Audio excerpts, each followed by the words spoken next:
E aí, galerinha, tudo bem?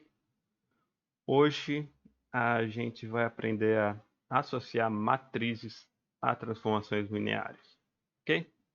Que vai servir para o seguinte: muitas vezes as transformações lineares que nós consideramos são um pouco abstratas, né? Enquanto matrizes são coisas mais concretas, com o qual nós já temos bastante familiaridade.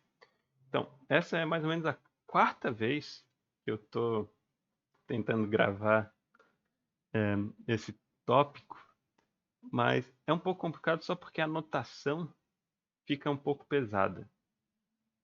Embora o conteúdo ele não é necessariamente difícil, mas a notação pode complicar um pouco, tá? Então, vou, é um aviso, né, para não se assustar, porque a parte teórica pode parecer complicada, mas na hora de fazer contas não tem nada novo, nada que a gente não saiba fazer, ok?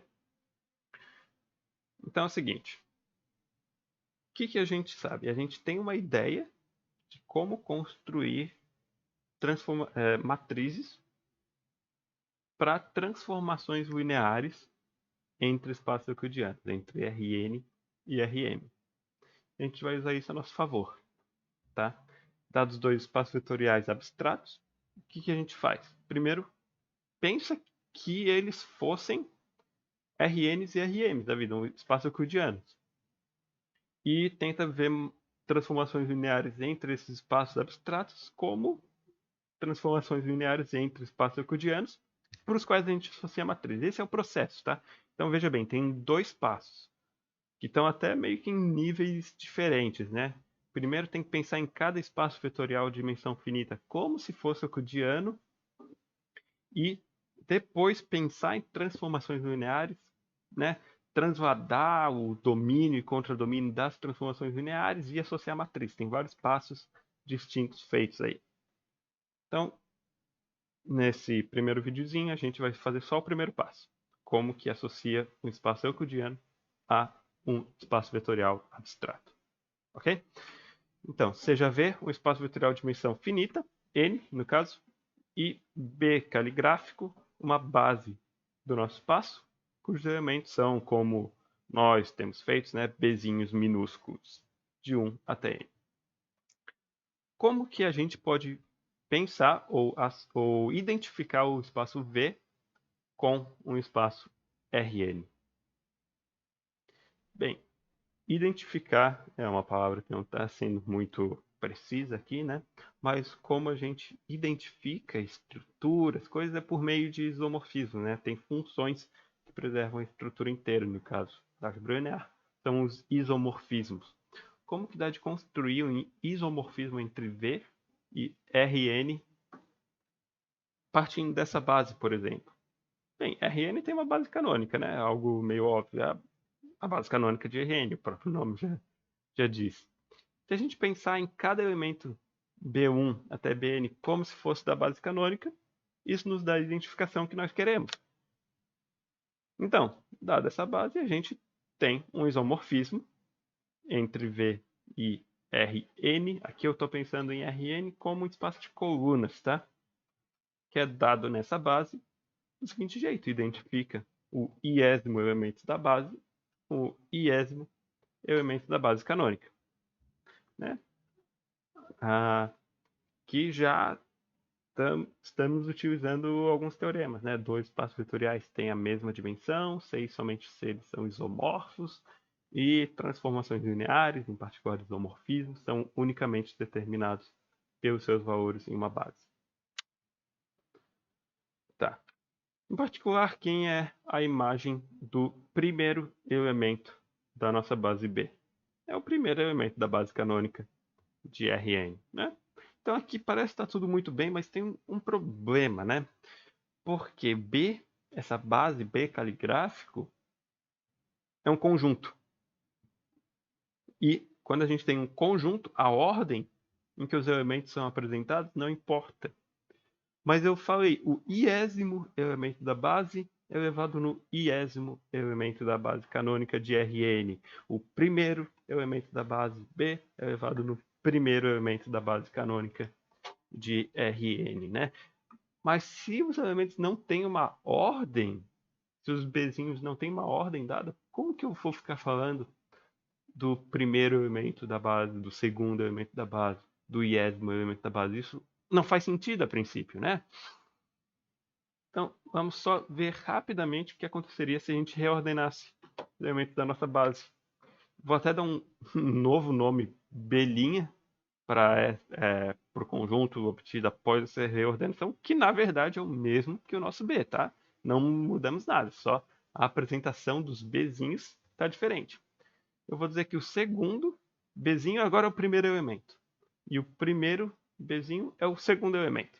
Só trocar a ordem desses dois. Os dois primeiros elementos da base. Primeiros, de novo. Não poderia nem falar disso, né? Eu vou dar um novo nome para ele. O segundo Bzinho é o W1, é o primeiro W. O primeiro Bzinho é o segundo W. E os outros Bzinhos e Ws, eles são iguais. Eles têm a mesma ordem. Ok? Bem, então eu tenho a mesma base, com os elementos apresentados numa ordem diferente.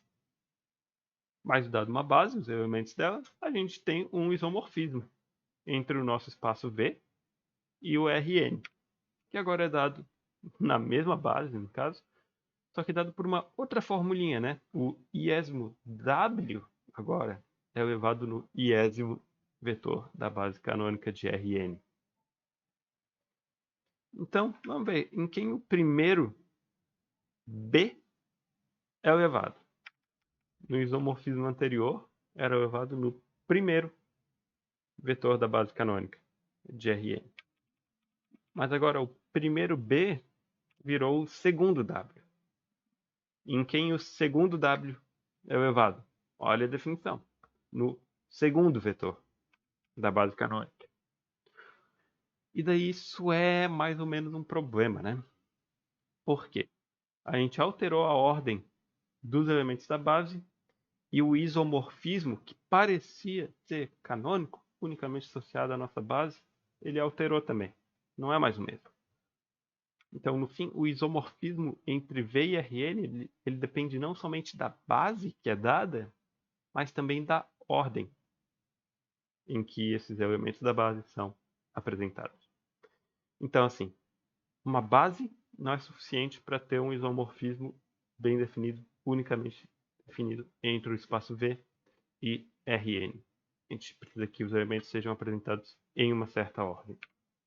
E por isso, nós definimos bases ordenadas, que é exatamente isso, é uma base tal que os elementos também estão apresentados numa ordem fixa. Tá? Então, uma base ordenada de um espaço vetorial é uma sequência de vetores, no caso, distintos do nosso espaço vetorial, que forma uma base, mas quando eles são apresentados como uma sequência de vetores, e não simplesmente como um conjunto de vetores, isso quer dizer que realmente ele tem uma ordem fixa, tá? Então é isso. Base ordenada não pode ficar alterando a ordem de apresentação dos vetores dela. Esse é o ponto. Tem algumas notações diferentes. A gente utilizou uma base ordenada como sendo uma sequência de vetores, tá? Às vezes se usa colchetes ao invés de parênteses para denotar essa sequência, só uma notação diferente.